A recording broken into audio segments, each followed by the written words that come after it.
gets it back, but Alyssa Thomas picks her pocket. AT streaks in.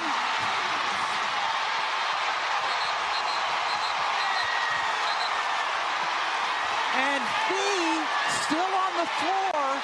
Cheryl Reeves and the rest of her staff streaking onto the floor. And Cheryl Reeves has been ejected.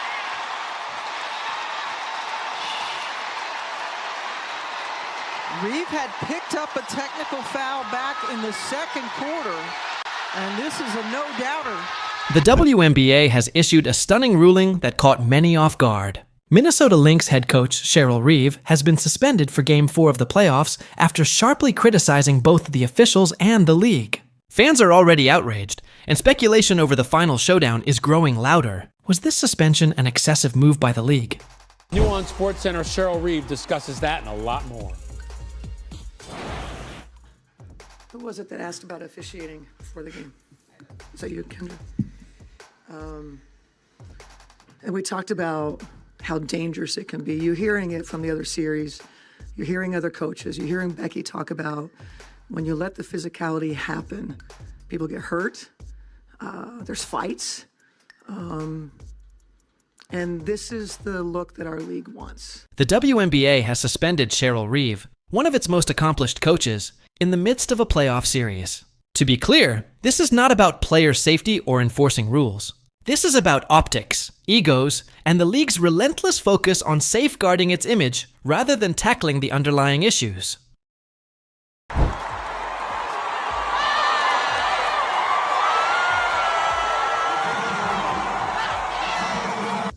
According to the league, Reeves aggressively confronted and verbally berated a game official on the court, failed to leave promptly after ejection, and made inappropriate remarks to fans and in her post-game press conference. Essentially, she called out what everyone in the arena had already witnessed.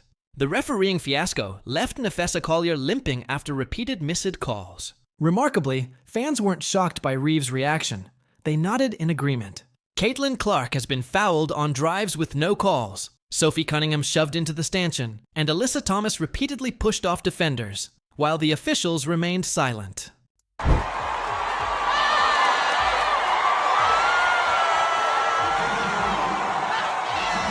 When Cheryl Reeves finally reached her breaking point, it wasn't an isolated outburst. It was the culmination of months of mounting frustration. Yet rather than acknowledge the need for accountability among their officiating crews, the league chose to penalize the coach, who courageously highlighted the issues instead of addressing the root problems. It's bad for the game.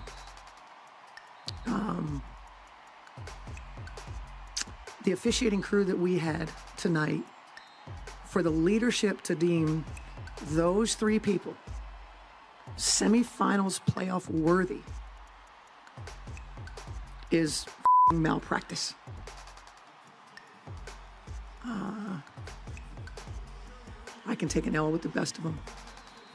I don't think we should have to play through more than what they did. We got players. I think it's crack, and there's no call. And all of them said, it wasn't my call. I don't know. I didn't have that. I didn't see it that awful. This is where the WNBA continues to undermine itself.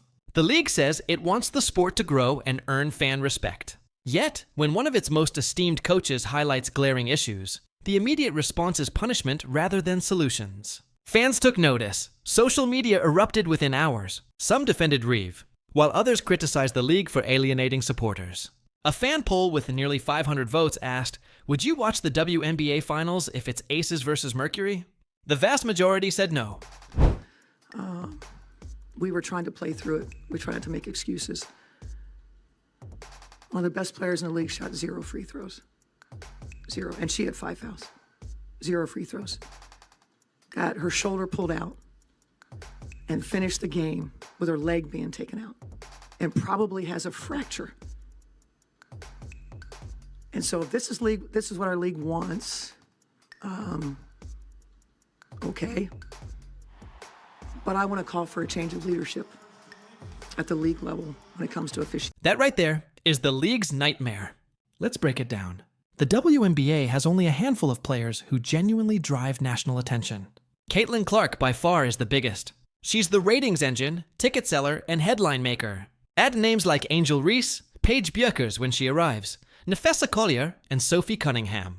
These are the stars casual fans relate to, the ones who bring in non-hardcore viewers. Now look at the remaining playoff roster. No Clark, no Collier, no Cunningham, no Paige yet. Angel Reese is on break following her locker room controversy. The league is pushing a finals matchup of Phoenix Mercury versus Las Vegas Aces. Talent is stacked, but excitement is low. Aja Wilson is phenomenal, yet her self-promotion and attitude have alienated many fans outside Vegas. The Mercury, a franchise that has struggled since Diana Taurasi retired and Brittany Griner moved to the bench, lacks excitement and fan appeal. The idea of them meeting in the finals has many saying, "No thanks," and this highlights a deeper league problem. Imagine if Caitlin Clark and the Indiana Fever were in this position. Fever versus Aces, Clark versus Wilson. Ratings would soar by over 1 million. Sell out arenas coast to coast. A finals matchup that could generate serious conversation about women's basketball instead of ridicule. Instead, the WNBA set up the least compelling finals possible while suspending one of its most decorated coaches. This is not merely incompetence, it is undermining their own product. Remember Cheryl Reeves' context. She is not a novice coach. A 4-time WNBA champion, Olympic coach, and one of the game's most respected minds. Suspending her is a serious statement.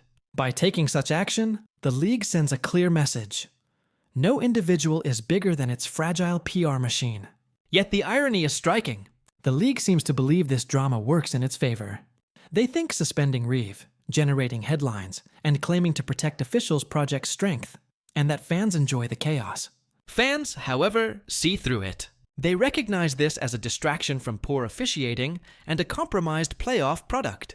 In the Lynx-Mercury matchup, Collier was repeatedly fouled with no calls. Late in the game, she went down, clutching her ankle, raising fears of serious injury. Reeve confronted the officials and then used her post-game presser to sharply criticize Kathy Angelbert and the WNBA's handling of the situation. She was right. Yet, she faces punishment. While Alyssa Thomas elbows and shoves players with praise, Aja Wilson argues with refs unchecked, and Becky Hammond criticizes the league freely. This inconsistency frustrates fans. To be credible, the WNBA must enforce rules evenly. Instead, it appears to protect favored storylines. Because if Minnesota advances, the Aces championship path becomes less certain. The league clearly wants the Aces in the finals. Why? Vegas brings money, visibility, and glamour. But Vegas alone doesn't generate ratings. They only draw attention when paired with a compelling opponent. Right now, no such opponent exists, which explains why fans are frustrated. They know this finals is poised to underperform, and that they'll be stuck with a matchup they care little about. Cheryl Reeves' suspension underscores that the league prioritizes controlling narratives over delivering quality basketball. Adding to the irony, the NBA Referees Union defended the no call in the Lynx game. Their statement that it wasn't a foul only heightened the controversy. If that's the standard, the rulebook may as well be discarded. Fans laugh at WNBA-NBA comparisons because in the NBA, suspensions like this spark scandal. Adam Silver would face questions, refs would be scrutinized, and a coach would never be suspended mid-playoffs. Yet in the WNBA, this is routine. Polls reflect the reality. Nearly 500 votes show most fans will skip a Mercury Aces finals. Consider this. The WNBA's product is already fighting for mainstream relevance. Only a couple of storylines have the potential to captivate a broad audience. Yet instead of leaning into those narratives, the league is presenting a finals matchup fans don't want, while suspending the one coach who called out the inconsistencies. This is self-sabotage at its finest. Adding perspective, the league continually touts growing the game. TV deals, sponsorships, exposure. But do networks like ESPN get excited about Mercury versus Aces? Are advertisers lining up? They wanted Caitlin Clark. They wanted the fever. They wanted the drama of emerging stars challenging defending champions. Instead, viewers are presented with a lackluster finals that even dedicated fans are rejecting. And the league engineered this outcome itself. The Cheryl Reeves suspension goes beyond a coach losing her temper. It reflects a systemic credibility problem. Fans have complained about officiating for months. Not just Fever fans devoted to Caitlin Clark, but Lynx, Sun, Sky, and even Aces supporters. Everyone has noticed inconsistent calls, selective enforcement of physical play, and certain players treated as untouchable. When Cheryl Reeves finally erupted, she wasn't just speaking for herself. She voiced the frustration of thousands of paying fans asking, "What are the refs even watching?" Instead of addressing the concerns, the WNBA suspended her. The message is clear. Don't question authority. Don't demand accountability. Just comply. Coaches who speak out are penalized. Cheryl Reeves is not a rookie or assistant coach. She's a 4-time WNBA champion, head coach of Team USA, and a league ambassador for over a decade. Yet, she's being treated as a disposable problem for embarrassing the league office. That's not leadership. It's insecurity. The timing exacerbates the issue. The Lynx were near elimination, and their top player, Nefessa Collier, was injured. The referees allowed Alyssa Thomas to turn the game into a wrestling match. Yet the Lynx coach is suspended for Game 4. If the goal was to give the Mercury a competitive advantage, this is exactly how it was accomplished. Fans noticed too, which brings us to the bigger picture. The WNBA clearly wants Las Vegas in the finals. The Aces are flashy, backed by substantial Vegas funding, and feature stars like Aja Wilson and Chelsea Gray. Marketable? Yes, beloved. Not really. Outside Phoenix, the Mercury struggle to draw interest. The league is pushing a finals matchup that fans openly reject, and the evidence is unmistakable. A Twitter poll with nearly 500 votes showed the majority saying, "No, I won't watch Aces versus Mercury." This sentiment is reflected across social media, comment sections, podcasts, and watch parties. Content creators who previously drew large audiences during Fever games now see numbers halved. Streams that once drew 5,000 viewers with Clark on the floor barely reach 2,000. And the league's reaction? Suspend a coach and hope the controversy drives engagement. Reality check. It doesn't. Not all attention is positive, and WNBA leadership seems to believe that drama equals growth. But sports don't work that way. Drama only resonates when fans are invested in a strong product. When the product is weak, drama makes the league look like a circus. Consider the NBA. Controversies abound. Refs miss calls, coaches are ejected, stars argue. Yet the league thrives because the core product, the game itself, is solid. Fans still tune in to watch the world's best players compete. Controversy is merely seasoning atop a strong foundation.